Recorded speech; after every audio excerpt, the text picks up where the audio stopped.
కూకట్పల్లి నియోజకవర్గం నల్ల చెరువు బఫర్ జోన్ లో ఉన్నటువంటి బుచ్చమ్మ గారు ఈ హైడ్రా అధికారుల వేధింపులు భరించలేక ఎప్పుడు తన ఇల్లు కూలగొట్టారనేటువంటి ఒక ఆందోళనతో నిన్న ఆత్మహత్య చేసుకోవడం జరిగింది. ఇవాళ ఈ హైడ్రా పేరిట ఇప్పటికే 3 ఆత్మహత్యలు ఈ హైదరాబాద్ నగరంలో జరిగాయి.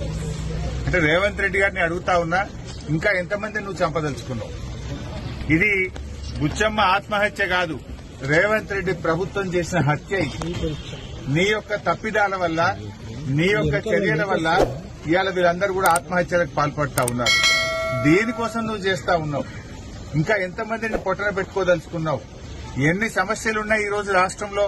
ఇప్పుడే గాంధీ ఆసుపత్రిలో మేము మా ఎమ్మెల్యే గారు రావడం లేట్ అయితే